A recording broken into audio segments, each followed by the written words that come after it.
Hello. Hello. Hi. Oh no, where's Ebony? I don't know. Why I is it every know. time I'm on your show, Ebony's not here? I know. It's like this like 5-6 month period right now is like dance season or whatever, and she's stuck at rehearsal with Avienda. So it's a valid How excuse at least, dare because you? How dare you, she's Ebony? I know, right? She's Leah?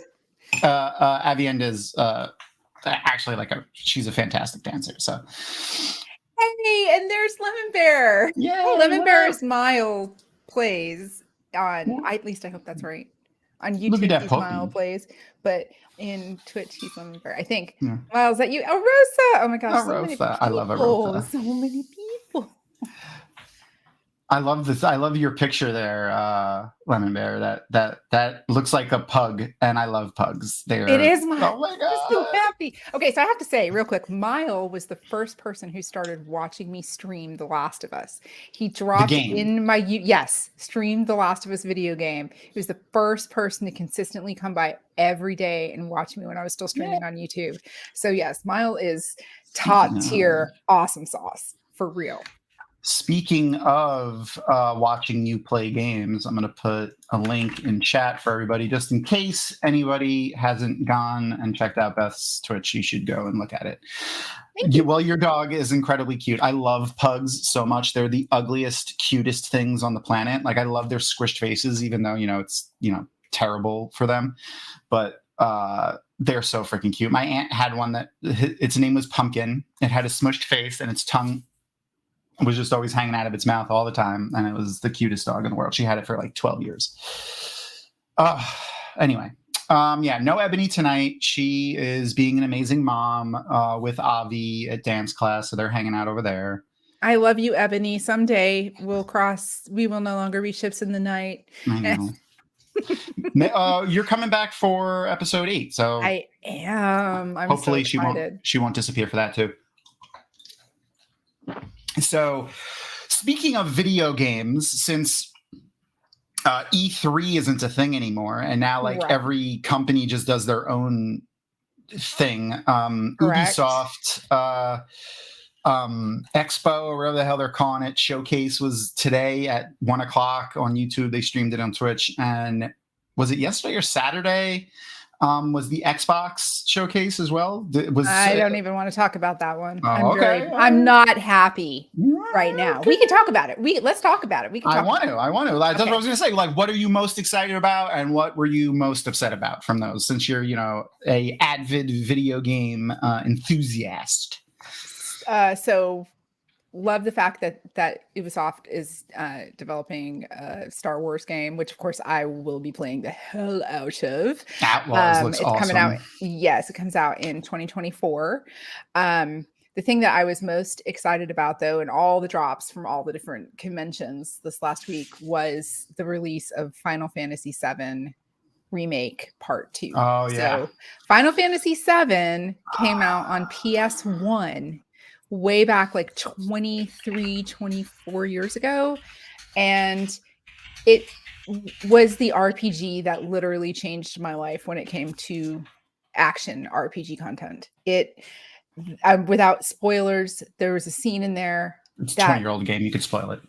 It wrecked. No, I can't, because people who haven't played it That's before, right. they're remaking it. So with PS5 graphics. So no, I can't. All right. So from what I understand, if I'm correct, it's going to be a PS exclusive. So because the first one was a PS exclusive, and it got released on Steam and Epic for PC a couple years later, just like The Last of Us did.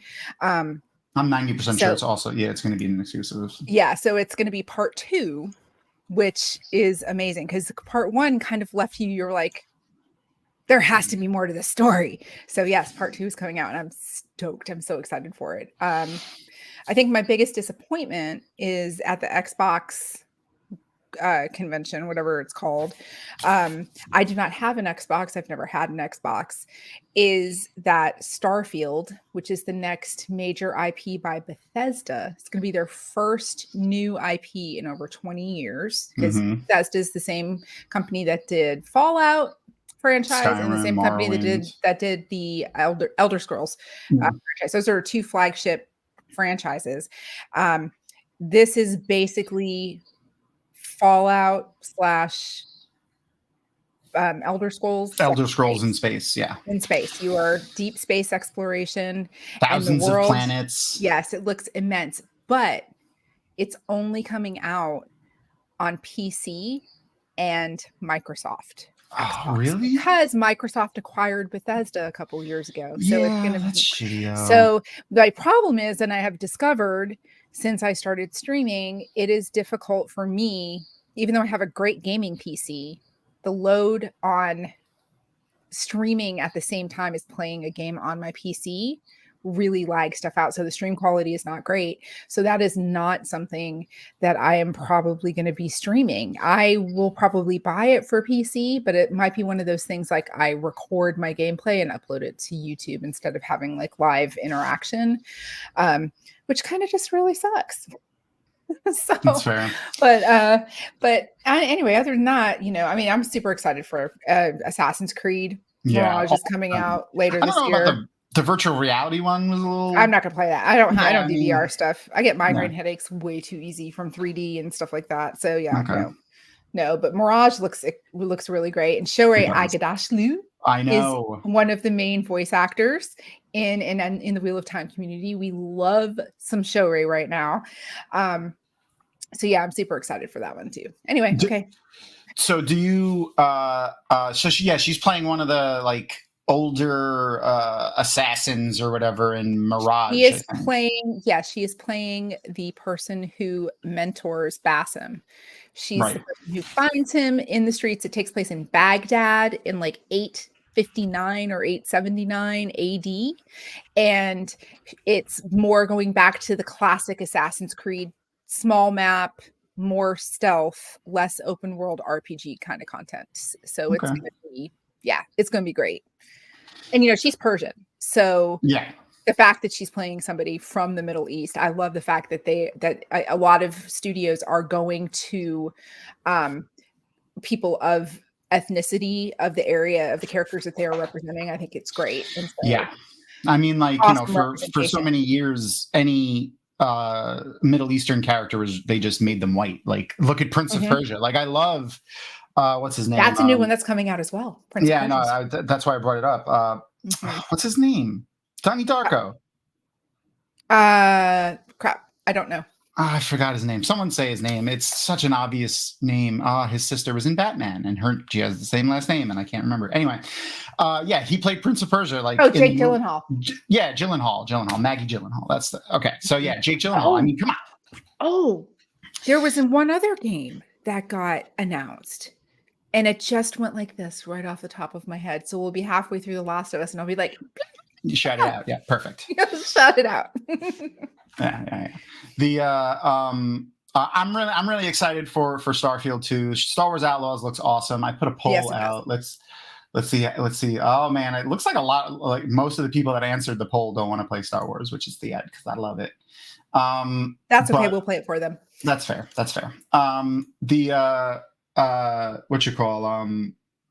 The little cat alien monster or whatever that she gets in the game looks really cute. Her little sidekick, henchman guy. Yeah, looks super cute. The rumors or the conspiracy theorists for Star Wars that are going around right now is so there's a guy that she talks to that's on her ship. At one point in the trailer, like she walks on her ship and there's a guy on her trailer. I forgot the name. Yeah, I forgot the name that she says that she calls him or he says his name is. But the rumors are that that might be Kyle Katarn.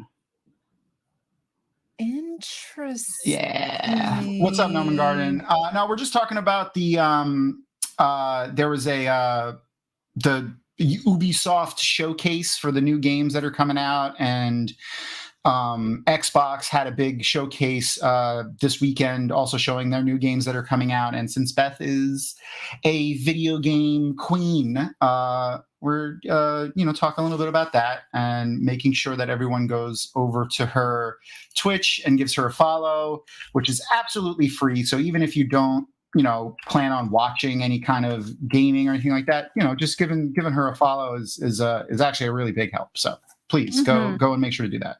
Thank you. And we also, Dragon Mount is also trying to get their Twitch account going too. So if you look up Dragon Mount com over on Twitch, I'll put that in the chat as well.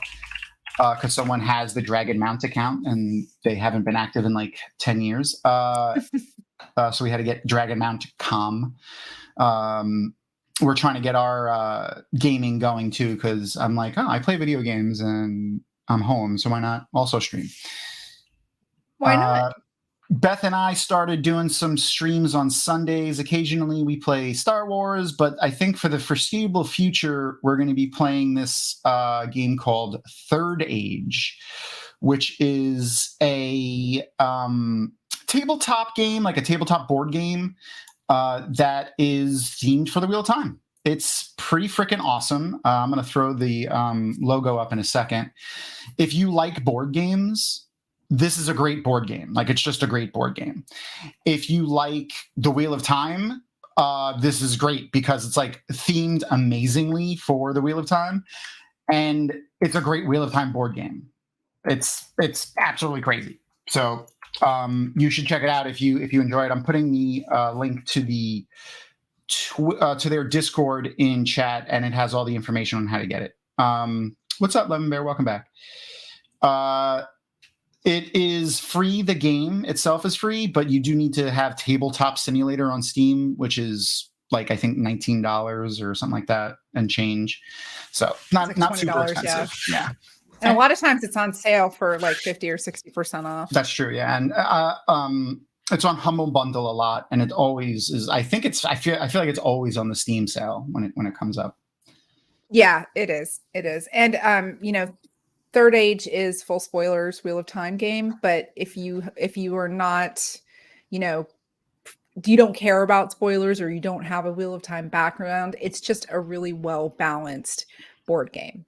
So the fact that it's been created totally independently without any funding by a fan of the Wheel of Time, the level of detail and thought and the intricacies of this game are, if you guys watched the live stream last night, you heard how pissed off I got at Tom. I was dropping some F-bombs and stuff like crazy. That was a long game too. I can't wait until you are a little bit more knowledgeable of the cards and the processes and stuff, because like those higher level games, you can have a 5 people game that will end in like an hour and a half, 2.5 to 3 hours. No, really 5 people game is gonna be. So once you get a comfort level with everything, but you're the level of where you are, everybody's like, oh, you're such a good player for how long you've been playing.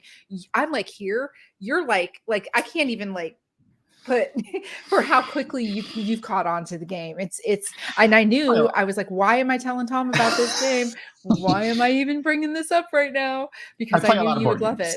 I knew you would love it. Yes. I appreciate you telling me, because I am having a lot of fun with it. I've played it like you told me about it, like 3 weeks ago? I've already played it like 8 times. Not even, maybe 2 weeks ago, I think. I've played like I played it like 8 times, I want to say. And 3 of the games have been more than 3 hours.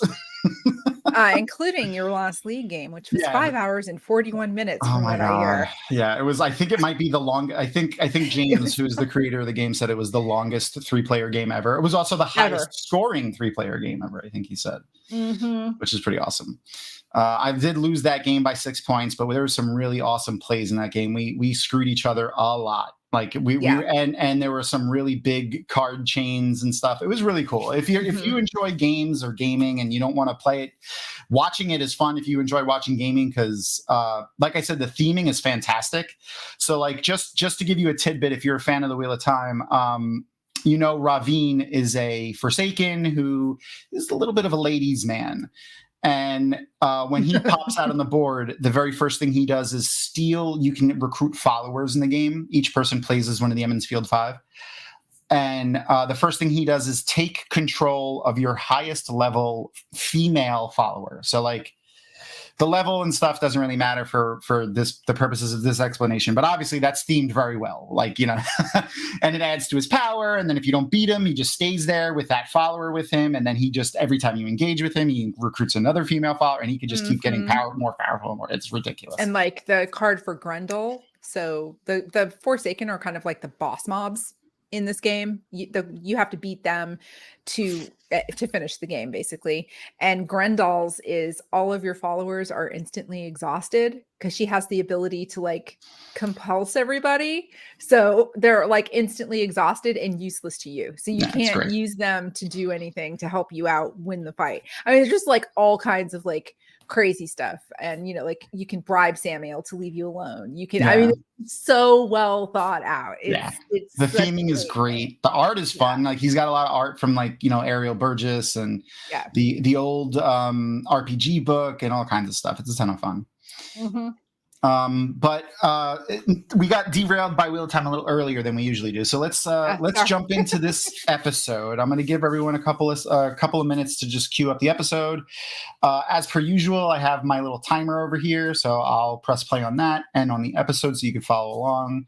We can't, you know, stream the audio or the video of the episode, or, you know, we'll get in trouble because copyrights.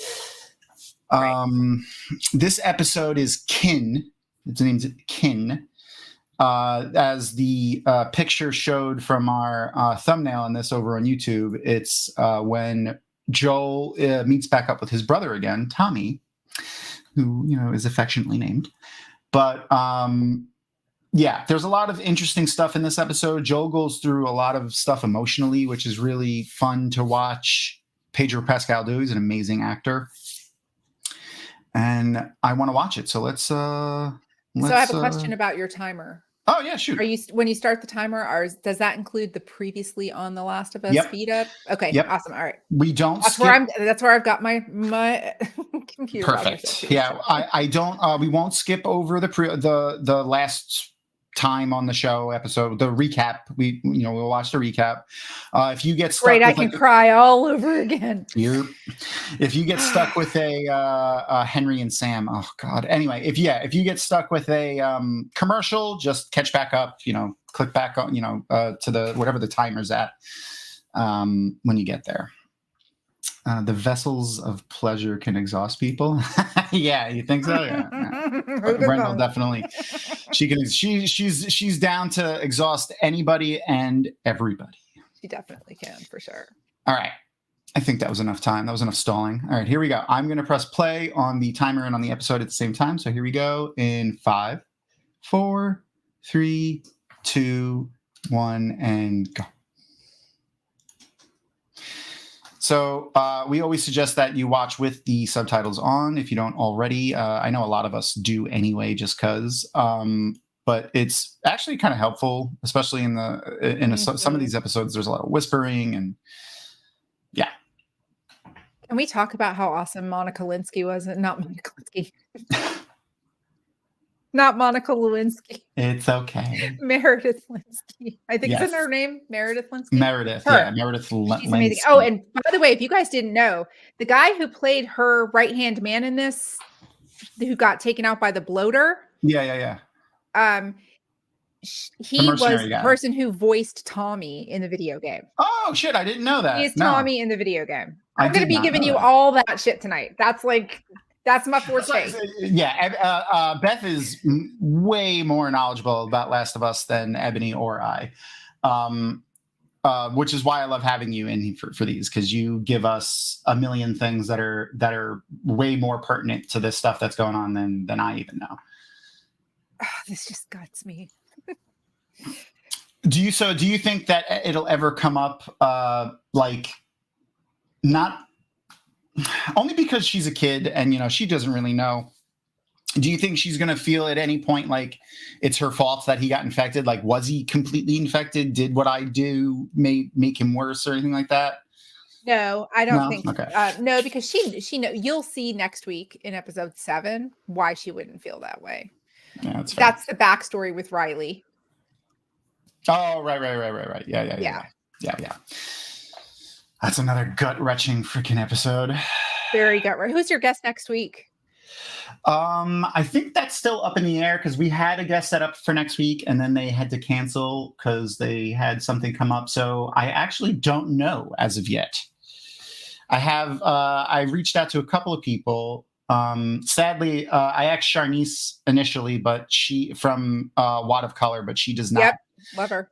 She does not watch The Last of Us. So I am still trying to figure that out. We will. I will post probably like an interim thumbnail with just like a question mark in it, and then I'll update it when I find who wants to watch with us.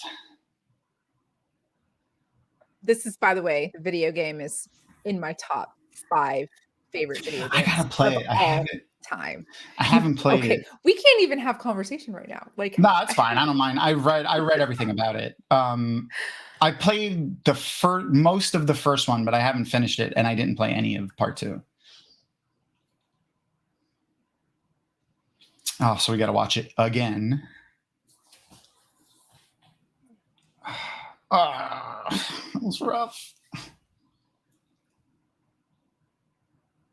So we talked last week, like Joel was a little bit, because she was so kind of nonchalant with him dying. Like obviously they were both upset, but like when they were burying him, she was like, "All right, let's go." So like it was like her and Joel are almost swapping positions in the relationship, where he's becoming more, he's caring more and she's caring less, and it's hurting, and that's hurting him just as much as everything else. Can we just talk real quick? Graham Greene and Elaine Miles cameos. Oh my God, they're amazing. I love them. I've loved him forever. He's hilarious. So is she. She was in Northern Exposure. If you watched Northern Exposure way back in the early 90s, oh, she was one of the main cast. I love him though. Like he's been in a ton of movies. Mm-hmm. The first one that pops in my head is Maverick with Mel Gibson and the poker movie, the Western poker movie. I'm fairly sure, wasn't he in Dances with Wolves? Yes, he was in Dances with Wolves. Wait, Dances with Wolves, the one with the blue people on the planet? No, Dances with Wolves with Kevin Costner. I know. He was actually, Graham Greene was nominated for an Oscar for his role in Dances with Wolves. Okay. All right. Yeah. He's brilliant. The Avatar just copied Dances with Wolves story, or Pocahontas, pretty much. I love the two of them though. They're like, he was. Yeah, Leah also said, Dances with Wolves. Oh, Noman Garden watched Northern Exposure though. Maybe I have to add that to my list too. The two of them right now are hilarious though. Yeah, they're the comedic relief of this episode, honestly. Yeah. Yeah. Yeah. Yeah. She just so does not give a fuck at all. She's just just rocking back. I love how they're totally just like an old married couple living their best life in the apocalypse. I moved out here before you were born, Sonny. Oh my God, yes. Avatar copied Fern Gully. Oh, I love the Batty Rap. The Batty Rap is still in my playlist on my my YouTube playlist from like the music I downloaded on Napster in the 90s. Oh my God.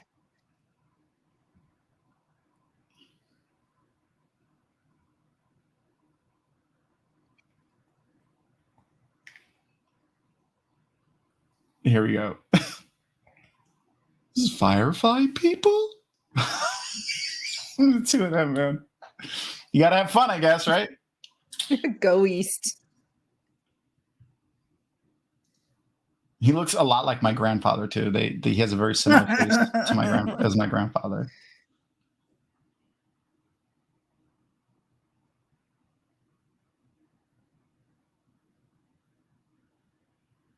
What were characters like this in the in either of the games? I don't remember. No, okay. No, this kind of like human interaction that you got with people like this didn't really happen in the games. You have to remember also the game is truly a very linear action RPG. There's no side quests. It's not open world. It's very much progression based, and it steers you in a direction. You can explore your area, but there's no side quests. There's no, it's just a story driven RPG. So it's got a strong like single lane narrative. Exactly. Okay. No, I don't think there's any. I don't think there's any zombies or mushroom people in this episode at all. I can't remember honestly. Joel is suffering from PTSD right now. Yep. He's and it's a lot. He's got a lot. He's got a lot. The problem is that Joel shut himself off for 20 years after his daughter died. Mm-hmm. And he's realizing that Ellie is very similar to what he would think his daughter would be if she had survived. And as he's opening himself to Ellie slowly, and you have to realize now this is 3 months after Sam and Henry have died. So at this point, they have spent the better part of 4 months with each other at this point. So they did shorten the timeline a little bit in the show compared to the video game does take place over a full year. So, and they did make some changes geographically in the show. In the game, when they encountered what happened in episode 5, when they encountered Henry and Sam, they were only in Pittsburgh. So they only made it to Pittsburgh, whereas in the show they made it more Midwest. They made it to Kansas City, Missouri. So it was a little bit different. So the time frame was much longer because they were on foot all the way from Pittsburgh all the way to Wyoming, or is it Wyoming? Yeah, Wyoming. Yeah, it's Wyoming. So Jackson, Wyoming. Yeah. Aurora.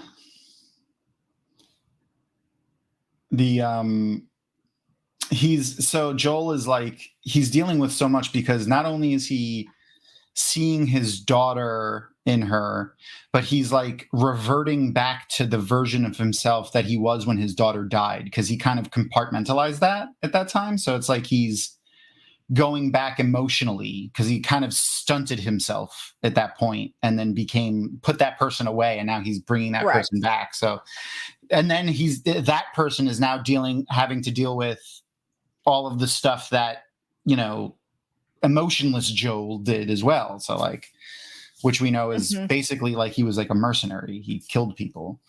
Yep. Hey, Zach. Zach, what up?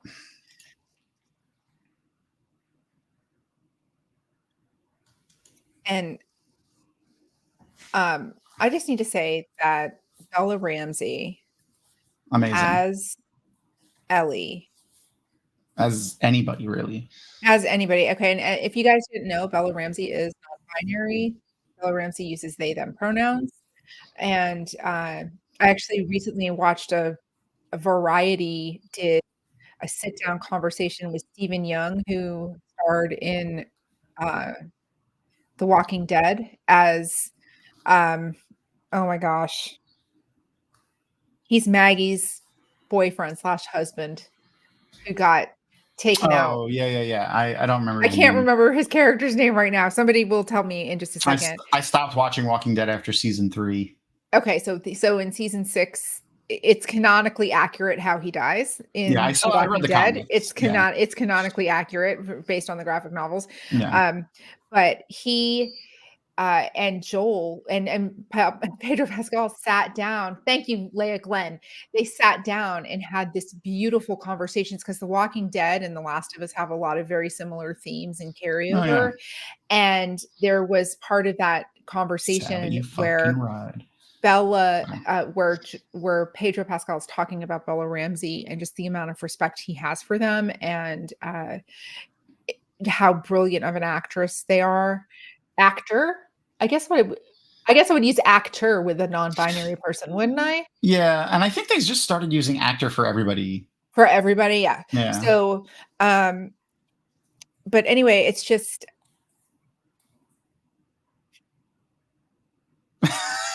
So this conversation right here in the game, and what's different in the game is there is a time jump after Sam and Henry are Cute knowing unalived, garden. Cute. and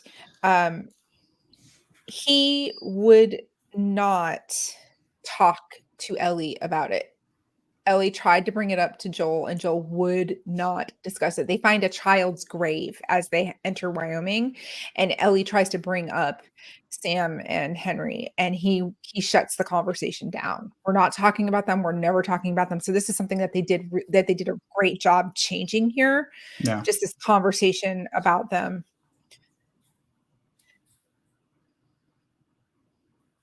Sheep ranches on the moon. Cute.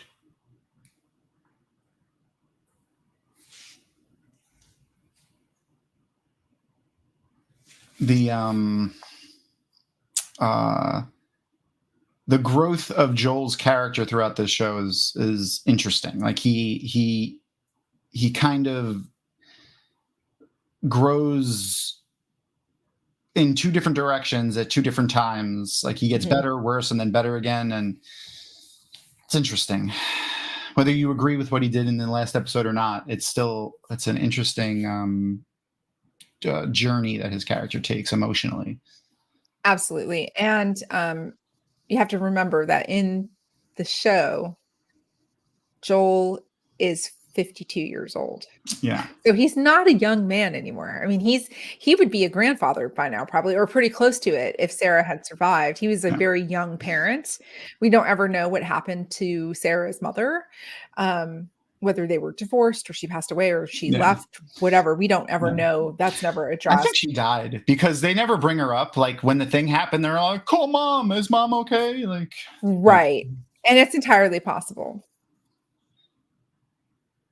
He was also in the military, so like I'm sure like in the show he's in the military. In the show, yeah. In the game he wasn't. He was not in the military. But the show, like usually, like not everybody comes out of the military disabled in some way, but like it's not easy on your body. You deal with crap. Yeah, for sure. Yeah, so I'm sure he's like, forget about the mental stuff that you go through and whatever. So he's 50. It's 2023. It would have been the first Gulf War, maybe he was probably in. Maybe, yeah. I guess it could have been. Yeah, because Iraq never would have happened, right? Yeah. 2003 was when Iraq did happen. So. Yeah. So it was probably the first Gulf War in the 90s, in the what 1989, 1992, something like that. Mm-hmm. So he probably would have dealt with some stuff just physically, and then now he's in his 50s and they don't have MRIs. So. Correct. Yep. Also, the little things that they did in this game that carry, or in the show, that are tie-ins to the game, her backpack, the little charm that she has hanging from her backpack, Ellie has that in the game. I mean, there's like so many, like the type of long gun that he's carrying right now, and the shirts whenever they do the wardrobe changes. It's just, they did a really, really, really great job, like giving homage to the source material, which as a gamer, like that, this experience for me was so interactive, and like they did everything right. They did a couple of things like, I would have done that different, but for the most part, they did everything right. Yeah. I know one of the, there's like two big, there's two names that were like the creators of The Last of Us, the game. And one of them worked as was like as the adaptation, like as Neil a writer Druckmann. For the adaptation. Yeah. For the show. Neil so Druckmann. Like he was involved, like one of the creators of the game. Yep. Worked on the show. So like, and I remember he's been in a few of the, like after the episode's over, they do like a podcast. Behind the scenes. Yeah. So he's been in a few of those, and he talks about how like, he likes to put in like little homages to stuff from the game, like Easter eggs. When he whips out the duct tape to fix everything, that's like a kind of like a little Easter egg for like healing packs in games, because you always just kind of spray or put duct tape or put a bandage and you're fine. Yep, absolutely. And there's the horsies. There's something about the horse too. I wanted to ask you about this. Something with Shimmer. Shimmer's in one of the games, but not the first one, right? Shimmer's in the second game. The second game, okay. Second game. Because I was going to say, I don't remember the game horse. does not like animals, livestock, and pets. Yeah, I'm not. That's surprised. All I'm going to say. The game is not the livestock and pets. Maybe I won't play the game. I mean, it's not like major, but it's traumatic. I mean, as somebody, I do not eat meat. I'm vegan. It is a little traumatizing, animal cruelty in any form, but you know, you do what you got to do when you're playing a game. Yeah. The oh man, yeah, animals being killed in games and movies and TV is tough for me. Like, I almost stopped watching John Wick when I first saw it because I was like, oh my god, I skip over it now at the beginning of John Wick. This is also interesting. I'm still, I like, obviously they'll probably never really fully explore like what Ellie is in the sense of her immunity and stuff like that. But because there isn't a scientific community really anymore. But, well, there was. Yeah, but to see how it really works, you know what I mean? Like the dog can smell the infection. She is technically infected, but the dog doesn't do anything. So like, she's like Typhoid Mary. Yeah. She's a carrier, but she's not infected. Or we don't know if. Yeah, we don't really know, right? Her, you know, biting somebody or saliva or something, or blood or whatever, impact somebody else. I like that dog. Look at your doggy. That would be me. I'm like, hello, doggy. Doggo. Yeah. They were like, we're going to shoot you. I'm like, can I pet the dog for a little while? And Rutina Wesley on the horse right there in the green. She's fantastic. I loved her in True Blood. Yes. I was so happy when I saw her in this episode when I first watched it. I was like, yes, I haven't seen her in anything since True Blood. Yeah, for real. Dogs can smell truffles. That's true.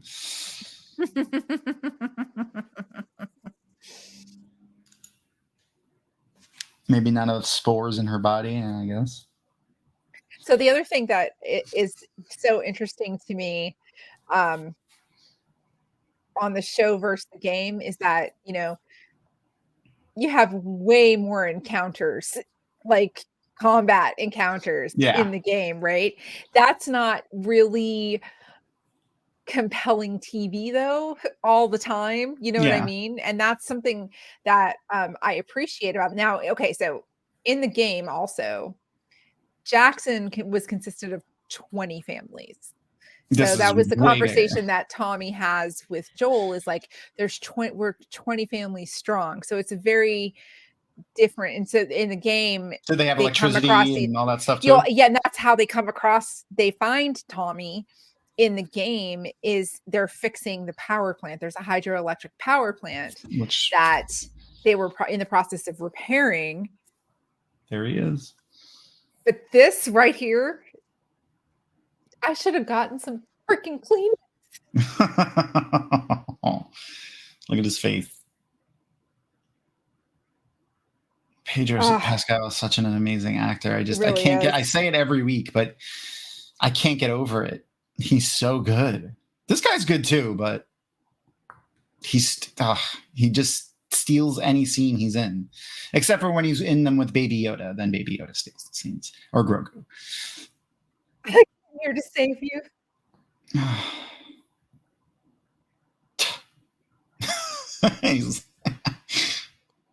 And now Ellie doesn't quite know what's going to happen. She doesn't. Yeah, she feels a little like she's like a little left out, like she's not part of the group there. You can tell they haven't eaten a good meal in quite a little bit. Yeah, they're both eating like they just got out of prison. They're like,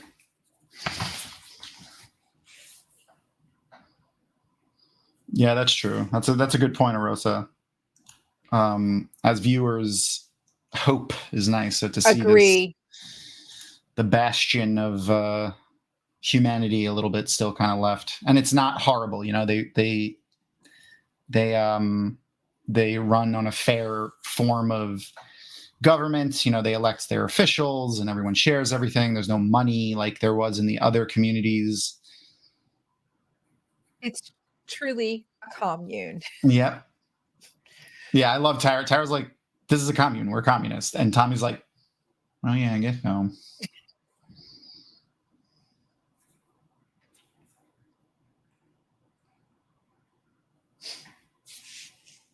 Those are the people who tried us. Yeah, you could tell Maria's got a little bit of a beef with Joel. Oh, that would be cool. Rotorado. Yeah, okay, that would be interesting. I want to see him as a character that would be on more of the show. But I guess that's too many shows for him.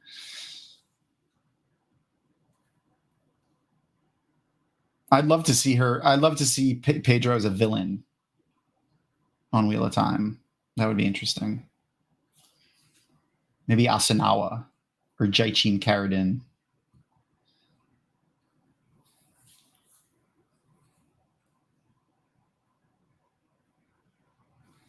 Ooh, Latour.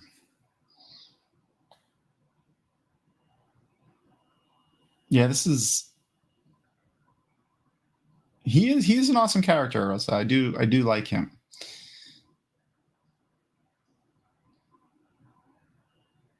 The thing that always drew me really to hates me. StreamYard hates me. Oh, there you go. I never have problems with my internet unless I'm on StreamYard. I don't know what it is. You got to try a different browser than Google Chrome. Okay, I'll try Firefox next time. Yeah, I have nothing but issues with StreamYard on Google Chrome, but when I use Opera right now, which is like it's a third party one. It's pretty good. I've never had an issue with it on this one. Yeah, since I've started using this, I've never had a single issue. And I tried using Google Chrome again a couple of weeks ago, just testing it out like on my own Twitch, and it instantly started getting like lag and stutters and stuff. Here we go. Democratic elected.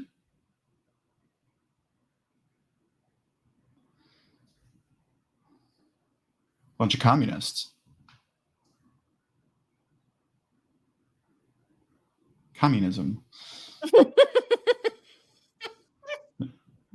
It is that. Literally. This is a commune. We're communists. I love it. Shimmer. That's just really sad. Yeah. She's a piebald too. She looks like Bella. Yeah, Bella. Bella.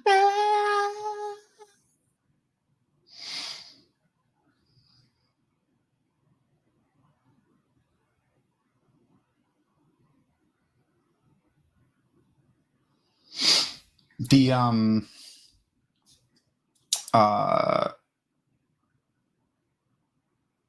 Tommy is an interesting character. I don't know how he is in the game, but I didn't like him in the show until this episode. Well, I mean, he was only in the first episode. Yeah, no, it's just I didn't, and I actually specifically didn't like him until he agreed to take Ellie. Like, I still wasn't liking him because he seems very self-serving. He's really not. And I can't remember if in the show, but in the game, Maria's pregnant. Yeah, she is pregnant. She is. So, I mean, that would be, I don't think he's self-serving. He's found a new family. Yeah. You know? So, and can we just talk about Anna Torv as Tess real quick? Oh my God. Freaking brilliant as Tess. Anna Torv she was great. Said amazing. She was only in like an episode and a half essentially. Yeah, Leia. I mean, the communism is great as no specific one thing is good. I feel like you need to pull. I always imagine it as dials, and you kind of got to play with the dials. You need to have a little bit of this, a little bit of that, a little bit of that. Right. Communism never fully works because there's always wants to be a ruling class, and in communism, if you have one group with a lot of power and a lot of money, they can easily take over everybody. Look at Russia and China. And getting a little bit into more video game stuff. This is a little bit different with this conversation happening at a bar. This conversation actually, or a version of this conversation actually goes down in the power plant, Okay. pretty much right when they first, within a couple hours. And they have a lot of Tommy and Joel have a lot of history, and it's not all good because you have to remember they became outlaws to survive, right? Yep. They became those people that you saw in Kansas City in the show.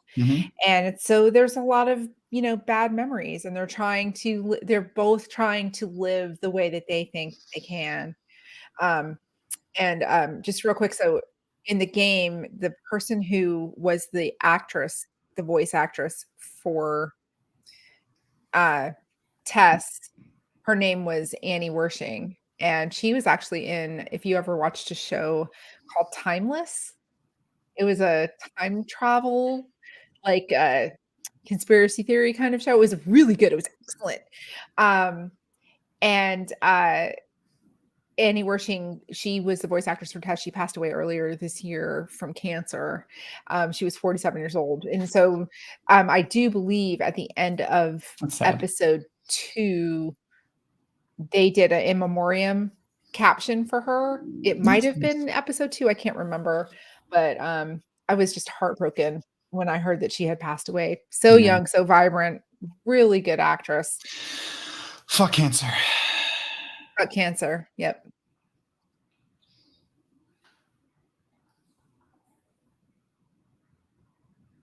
Sometimes his Southern accent feels a little forced. That what else was I supposed to say? Felt a little bit. I'm not familiar with the actor who plays him. I'm this guy? It up now. Yeah. Tommy? Yeah, Tommy. No. Pedro Pascal's. Oh, but you know what? That's really funny. Gabriel Luna, who plays Tommy, was born and raised in Austin, Texas, which is where the show actually started, or the game actually started. They started in Austin.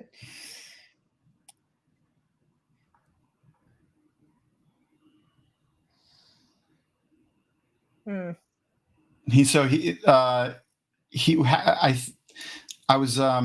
pulled up my notes that I made for the thing. It said he says in a couple of minutes he's 56 years old.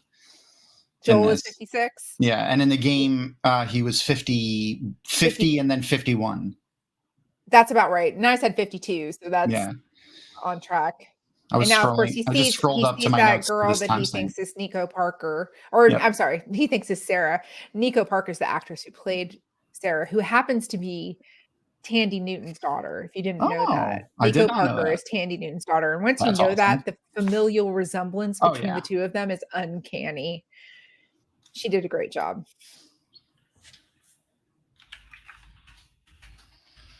Oh God, a hot shower.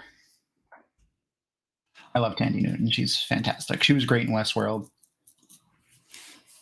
She was great in Chronicles of Riddick. She's great. Everything. She's great in everything. Wasn't she in Rock and Rolla from Guy Ritchie with No. She was in Mission Impossible. I can't remember what else she's in. Rock and Rolla was Tom Hardy and oh my gosh. Who played Leonidas in 300? Oh yeah, so she was in Solo. Right. Yeah, she was in Solo. She was in My Boy. Oh my God. I wanted him to play Doctor Who for the longest time. He was Luther. Being nice, the TV show Luther. I love Luther. What is his name? The actor's name? Idris Elba. Idris Elba. Thank you. Yeah, no Idris problem. Elba, Tom Hardy, Gerard Butler, Tandy Newton. They were all in a movie, a Guy Ritchie movie called Rock and Rolla in the midnight. It's such a good stinking movie. I gotta watch. I'm So adding that to my stinking list. good. Yeah. Rock and roll. I love Idris Elba. I have a T-shirt that says "My ideal weight is Idris Elba on top of me." I wouldn't be sad about that. I would not be sad about that. Oh, Rock and Rolla came out in 2008, so it's not that old of a movie. No, it's not that old. No. I want him to play Ravine so bad in Wheel of Time. I'd be here for it, man. I would so be here for that. Eggplant?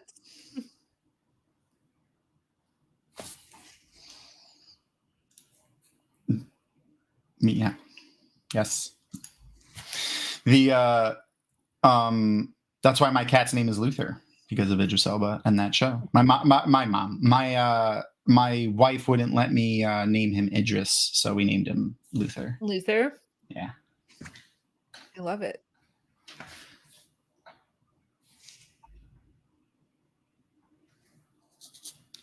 I'm saying he would be a great Ravine. He would be great at anything. It's true. I loved him in The Wire. I never watched The Wire. It's a great show. Fantastic show.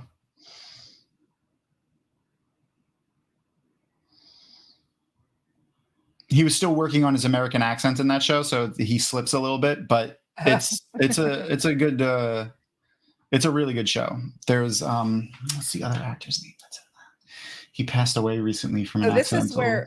This is where Ellie finds out that Joel had a daughter. Yes, right now. Yep. That explains a lot about. And there are something that was different in the game is that conversation between Tommy and Joel. Is Tommy tells Joel that he had gone back to Texas at some point, and he found a picture of Sarah and Joel together. She was on a soccer team, and he refused to take the picture from Tommy. He didn't want to have a reminder of Sarah. So Tommy kept on to the picture. Yeah.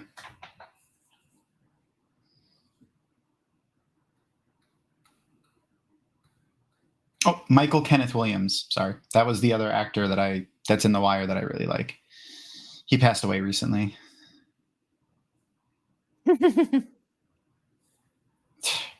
The movies. Grab your super fucking eggplant coat.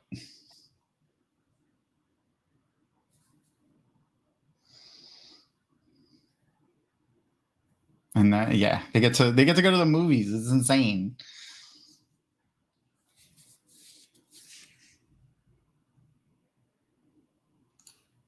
There are so many other adaptations that fell so short of this type of content. I don't know if you've ever heard of a book called The Passage from Justin Cronin. It was adapted into a TV show on Fox back last year or the year before, and Mark Paul Gosselaar from Saved by the Bell starred in it. And when I saw he was going to be in the show, I bought the audiobook and instantly became obsessed with it. It's a trilogy. It's a complete series. It's excellent. It's going on my list. The show was so bad.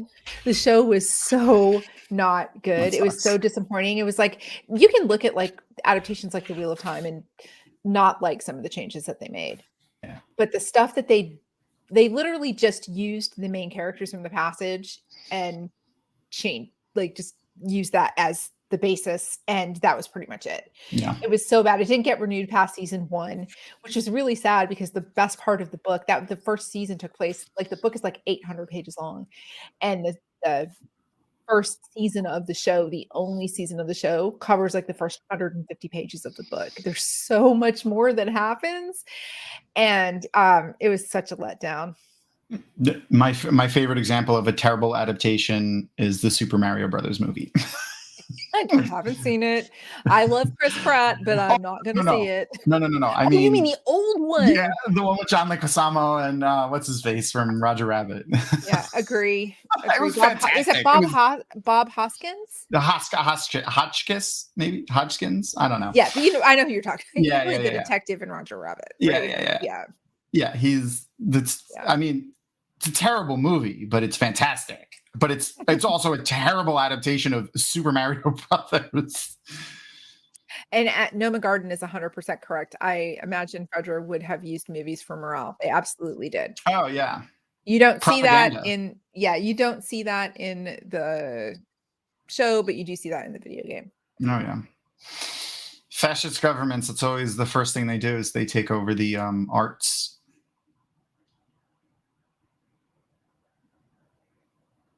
Okay, I'm gonna mute for a second. I have a dog who needs to go outside. Yeah, no problem. So I'll be back in just a moment. No problem. I'll toss you backstage for a minute. Okay. Oh man, yeah, that's that was a tough. I haven't watched the new Super Mario Brothers, but that was a rough. There hasn't been a lot of really good video game adaptations over the years. I mean, Mortal Kombat, Street Fighter. There were some bad ones, but in the last 10 years or so, we've been getting some good ones. This one, wow. I'm thinking that's where we're fighting. Yep, that's fair. They're making a new Mortal Kombat, I think. I heard. I remember someone being like, Raiden's finally going to be Asian. Yeah, they're making an Asian god an Asian person instead of a white dude. Finally.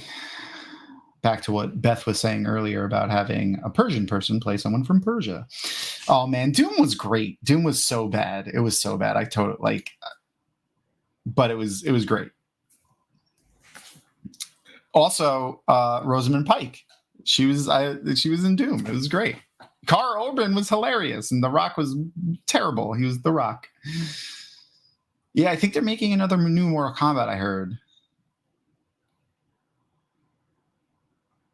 This is one of the parts that I really liked about Joel in this episode specifically. Like he's so vulnerable here. Like he feels more comfortable with Tommy, like showing this side of him because he trusts Tommy not to like try to like take advantage of him and kill him. But even just him being able to admit this to Tommy is huge, and showing this level of emotion for the person he's been for the last 20 years is a big step for him. And it's breaking down a lot of walls for Joel that it's really interesting to see him develop as a character throughout this season.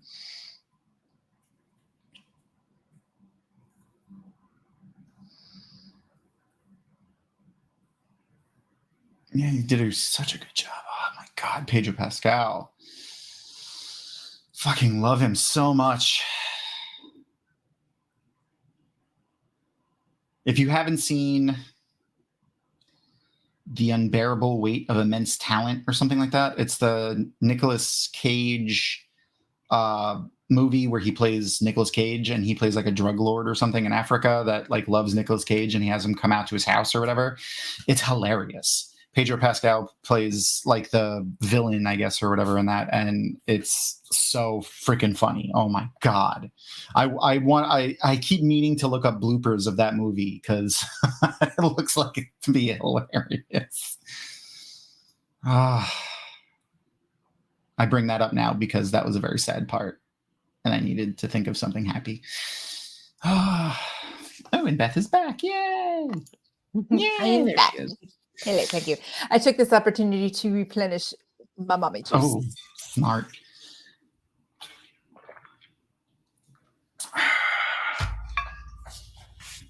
What was I going to ask you? Oh, what's your dog's name? I have two dogs.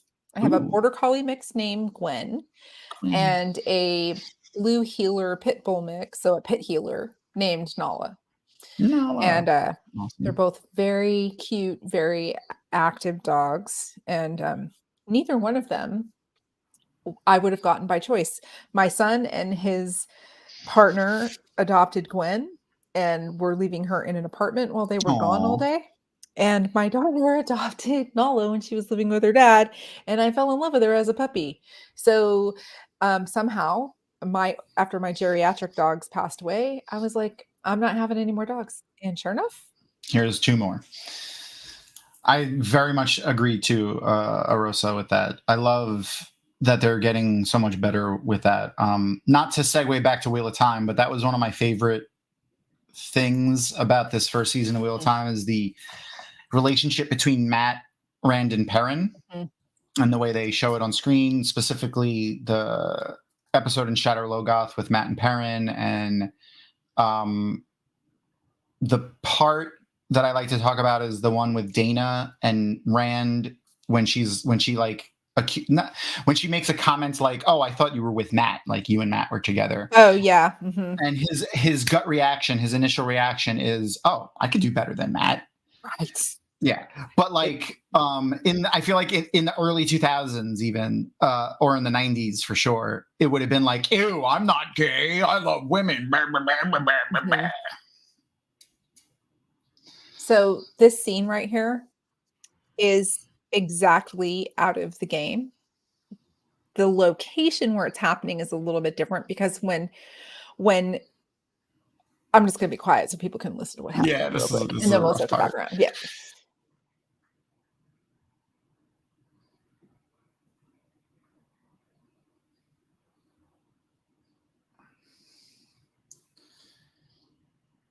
The way they cut these episodes and put them together too is fantastic. Like the next episode being the one about her and her girlfriend is fantastic too. It's just, ugh.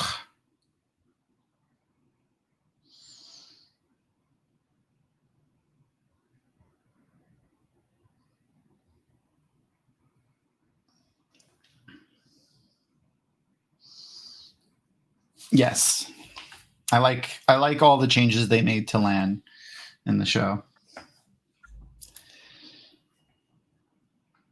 Okay, so some conjecture, Okay, a backstory. So in the game, Ellie overhears Joel and Tommy having a conversation about how Joel can't take her, how he really needs Tommy to take her to the Fireflies.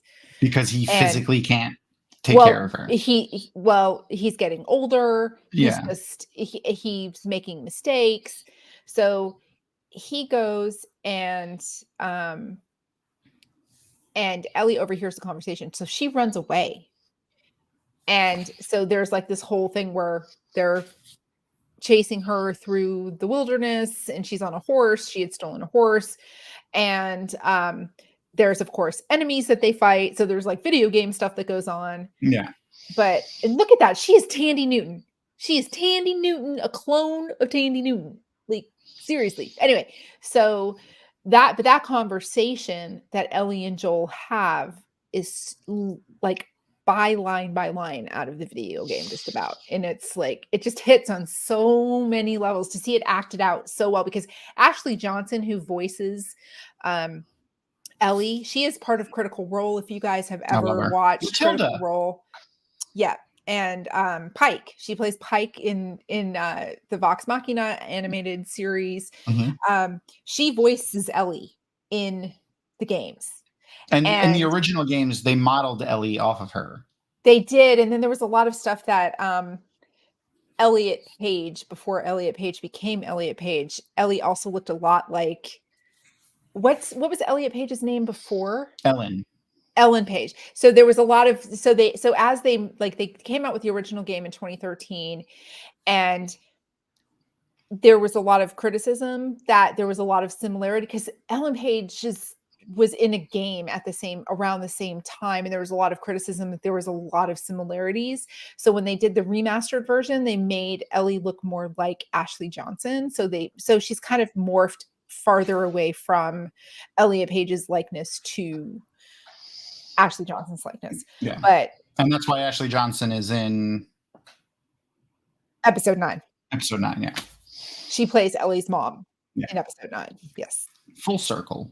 Which does not happen in the game. You don't ever you know about her mom, but you don't ever see her mom. Yeah, this was, I feel like they did it as a way to like a show of respect, maybe, or Absolutely. And for Troy Baker Ashley. is in episode 8, and he Yep. voiced Joel in Yep. the video game. He is in episode 8 as a supporting character. So it definitely comes back around for a surfer. And the person who plays Marlene in the game is the same actor who plays Marlene in the show. It's the Yeah. same person. Yeah. So yeah, they really did what they could to They stay also, true. they added her mom, I feel like, also because they kind of in the game, yes, Ellie is a bit of the main character, but it's still very much Joel is kind of the main character, right? Like that's the feeling I got. Yeah, at least Joel's the person you play the most. There are some Yeah. times when you do play Ellie, but for the most part, Joel is It's the person Joel. who. Yeah, but Yeah. in the show, they very much make Ellie the main character. Like after episode 1, it's Ellie. Like it's Ellie's show, pretty much for the rest of the show. Yeah. Every episode, as you go on, the focus is more and more and more and more on her.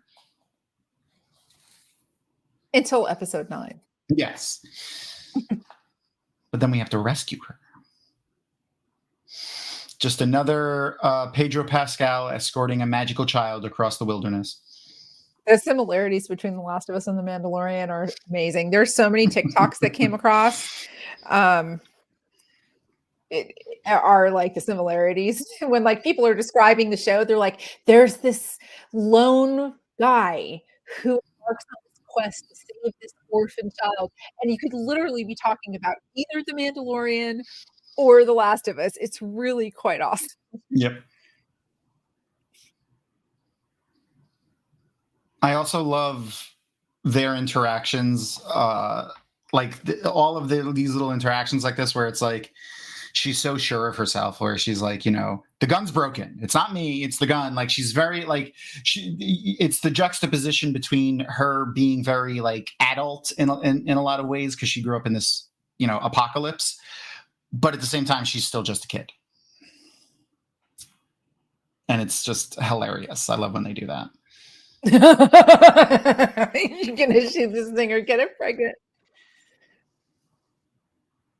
She has some of the best lines in this whole fucking show.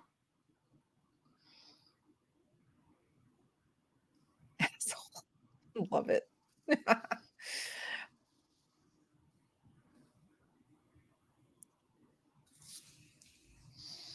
Treat Williams? Who is that? Treat Williams passed away? Like hey? Who's Treat Williams? I'm trying to think of. Oh, I know who it is. I just Googled it. Oh yeah, my goodness. Yeah. Sad. He wasn't that old, right? 71. Okay. I mean, it's old, but it's not like, motorcycle accident. Wow, that's heartbreaking. Yeah, that sucks. Mm. What was his big show that he did? Everwood. Yeah, that was it. Was that? No, there was there was an older show like from the 90s that he did that everyone knows him from. Maybe it was Everwood. I don't remember. But yeah, that sucks. This part that we're going into right now is one of the biggest combat scenes in the entire game. What happens at the university, the college? Mm-hmm. It's one of the longest, most difficult combat encounters in the entire game. The rescue or the initial taking? Oh no, I'm sorry. When they go to they're going to the university now. They're not. The Fireflies are no longer at the university. They have abandoned the university. Right. Okay. So this is when. So like episode 6 and everything that happens at the end of this episode, all the way to episode 8, is pretty much within a couple days of each other. It's not, because episode 7 is almost entirely flashback, which is based on a DLC that came out in the video game. You really do this, but everything that happens in episode 7 happens in the game, which is really cool. It's very accurate and similar to the game content, which is great. But like going into this university right here, it's triggering for me. It brings back I died so many So many times. times. I love the memes of this. Yeah, no, this adaptation is so unrealistic. Where's the 50 times Joel dies and has to revert back to a different save? 100%. And what I've been seeing that's been happening lately is people are playing The Last of Us and The Last of Us Part 2 on grounded mode, which is like the hardest difficulty, and one death equals permadeath, and they have to start over. So like you could be 15 hours into the game, and if you die, then you're starting over. That I am never. No. Nope. That is not why I play video games. I'll play video games on harder difficulties, but not hardcore mode or one death. None of that stuff. Like I don't need that. I need it to be just difficult enough to keep me engaged. Yep. Just difficult enough to where I can't button mash and get through stuff. Like I have to actually block or counter or whatever it is in the game that you got to do. And this is straight out of the game as well. The monkeys and the giraffes. Yep. Except does she see real giraffes in the game? Like in the show? Oh, she froze again. The giraffes are episode 9, I believe. At the beginning, early episode 9. Because episode 8 is Daniel, which best episode. I loved Henry and Sam episode 5, but episode 8 is the best episode of this entire season. Triggering, very triggering. And you'll be back for that one too. Yes, I'm so excited. Yeah. So excited. So you see the firefly sign over the door? Yeah. The yellow firefly sign over the door.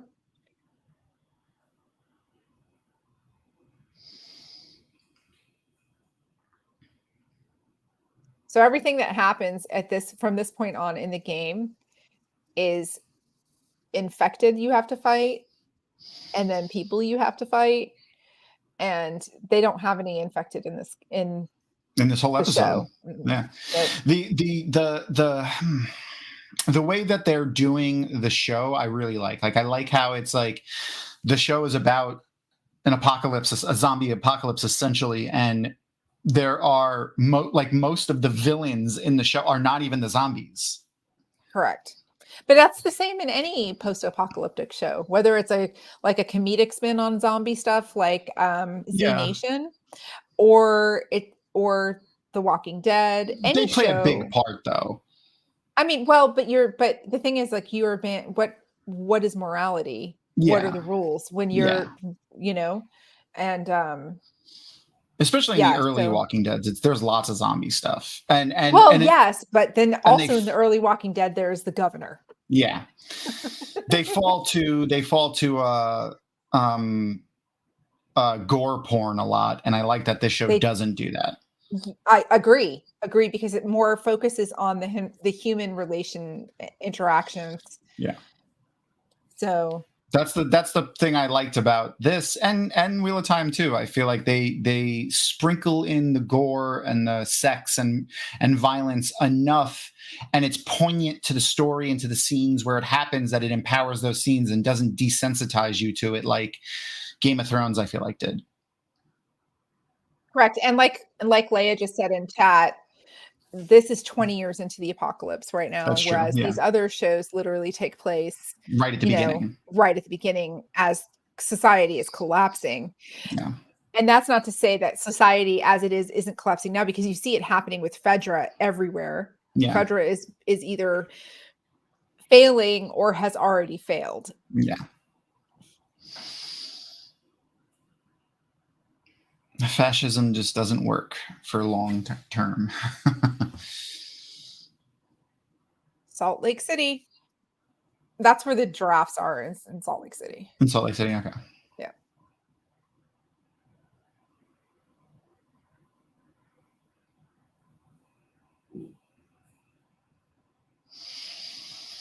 I don't know if I would say the message is to not trust, but it's more showing because we see a lot of people that you can trust in this, but it shows the difference between the moralities, like even the humans that are bad in the show, they're not exactly bad. Like, they're looking out for their people. They're looking out for their group. They think they're doing right. We don't know what these people's positions are really. They're scouting for food and shit. Like, should they, be attacking a little girl and a dude? Probably not. But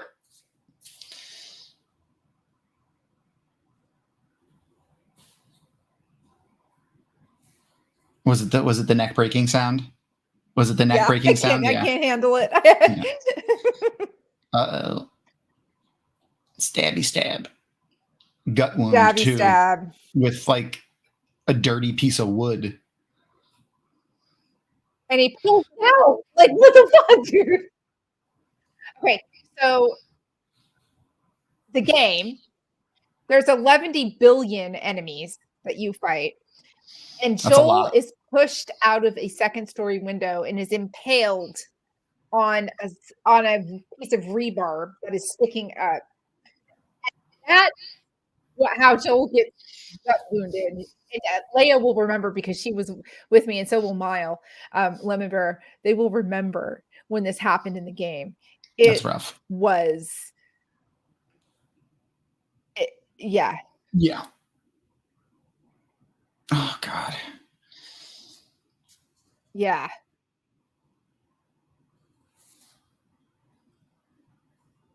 Oh God, it's so rough.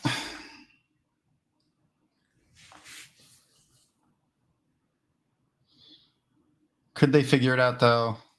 Could they look at the real world example of that? They both need to be nominated for Emmys and Golden Globes. I know.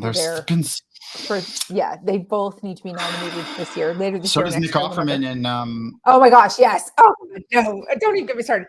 What's his name? That was the furthest departure from the source material, but they did it so beautifully. Yeah. Because in the game, I saw someone do a cut of some stuff that happened in the game that was like maybe he was gay. He was gay, absolutely. Yeah, there was in the beginning of episode 4, when Ellie has the Playgirl magazine. Yeah. And that whole thing about like, oh, what is this? Yeah. That is straight from the video game. And so Bill and Frank were definitely together in the game, but they did not end on good terms. We did, yes, Leia. We watched all the way through to the end there, but we're not going to watch the recap, or I mean the coming podcast next week, the preview or the podcast part. Yeah. So anyway, so in the game, and I'm gonna just spoil it. So that's fine. I already read everything about it. Yeah, and I have in the tag spoiler for the game and the TV show. So. Okay, so in the game, Bill is exactly who you see. He is that military survivalist, and he goes ahead, and Frank and he have some sort of relationship, and they never really dive into what that relationship was. But at the end of the encounter, after they leave Bill, because Bill does not die in the game, Bill is alive in the game. You find out that Bill is interested in men because Ellie took his magazine. And that's the whole comedic relief type of thing after that whole thing. But they find Frank on the other side of town, and he had left this note for Bill that was scathing, calling Bill a coward and how he was always too afraid to leave and do anything and be assertive. And Frank had been bitten by an infected, and he hung himself to keep himself from turning. Yeah. So that's how you find Frank. And he basically said, F you, Bill. And so the way that they did it in the show was so different, but it was so freaking good. I mean, I bawled my eyes out, especially at the end when they went to the window and the open window, which is kind of like the theme Yeah. of this video game. So there's this open window and the curtain is blowing in the wind, and when you're like at the loading screen of the video game, and then the way they ended the show that way, and it was so well It's done. powerful. Yeah. It was beautiful. It was beautiful. The writers for that episode, and Nick Offerman and Lenny something, I think his name is. I can't remember his name. Frank Murray. Something Frank Murray. His last name Murray. is, or Murray somebody. I cannot remember It his is name Murray. to save my life. But yeah, no. I mean, the two of them need to get like something as well. yes. Like they were Murray amazing. Bartlett.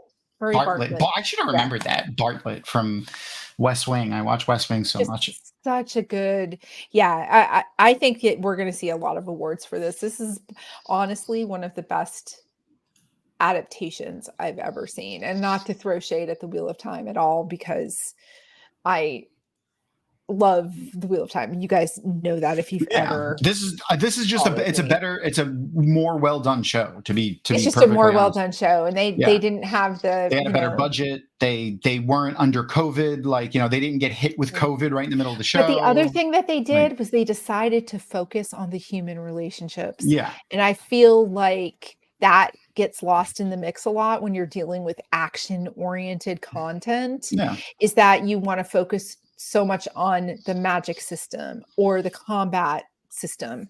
They decided to go a different way and really focus in on the humanity. And that is, and I'm not saying that Rafe Judkins and crew didn't do that in the Wheel of Time. I just think that if you're going to use like an example of a adaptation, this is how you do it. Yeah, right? I think they'll show like the first 2 or 3 seasons of Game of Thrones, like pre-Red Wedding Game of Thrones, adaptation wise. We won't talk about post Red Wedding Game of Thrones. But the advantage between the two, I feel like, is also you don't have to build a world for as much. You are absolutely correct. They're on Earth, like you understand the stuff. Like they have guns, like how guns work, how cars work, how like they don't have to explain a lot of that. Exactly. You're right. You're 100% correct. But I feel like as the show goes, because even as the books go on, like the earlier, like book 1, book 2, book 3, like they're very action, fast paced, boom, boom, boom, boom, boom stuff happening, and then they get more into the character development side of things mid books for everybody, for a lot of the characters, not all of them obviously, but a lot of them. Correct. I feel like they'll do that probably soon. I feel like they'll start doing that sooner in the show than they did in the books. They really have to. If they want people to have an emotional connection to the characters, they really 100%. need to do that. Yeah. So have you picked up Rosamund Pike's narration of I haven't. I bought it, but I haven't listened to it yet. I am currently on the chapter where Matt is in the White Tower and he's just been healed and he wakes up. And so he's about to go, make his way in the city with, and I'm very much looking forward to listening to Rosamund Pike narrate the quarterstaff fight. The fight, yeah. I cannot wait. It's going to be, and she's, and if you guys have not everybody is an audiobook fan, but that's how I consume reading. That's how I read. I haven't actually physically read a book in a long time. If you look, I am very, very, very blind. So at night, like I used to read at night most of the time, and I would literally have to have like a book this close to my eyeball unless I'm wearing my glasses, and I don't want to wear my glasses when I'm in bed. So I listen to audiobooks. Yeah, and that's hard when you're like wearing glasses, like trying to look down reading. It is. And I love Kate Redding and Michael Kramer's narration. I've listened to them so many, I can't even count. But Rosamund Pike's narration of this series she is a performer. Yeah. And she's an actress. She could put emotion into her. She does such a great job. So if you like audiobooks, but you've been on the fence or have just really kind of thought about like, do I want to invest the money on these books? Because I've already listened to them before. I already know them. absolutely do it because it is immersive. It is like a whole I hear things and experience things in a different way with her narration. So They're putting out the books pretty quickly. So like my problem I've been having is so when I do Wave the Leaf on Tuesdays, when I the listen to the first reader. books, I have to go back, like I'm listening to, the content that we're currently up to. So like, but they're putting out the books quickly enough that I feel like they're probably going to catch up to us. Like they're already I think working she's on under book 4. she's under contract, I think, for the first 6 books, which makes me think she's just going to do the entire series because why would you only do, why not? Especially since she's won awards for her narration at this point. So as long as they keep paying her, I'm sure she'll keep doing it. Right. Well, it's a family affair because her mother is the director of the audiobooks. I did not. That's awesome. So if you get the audiobook for the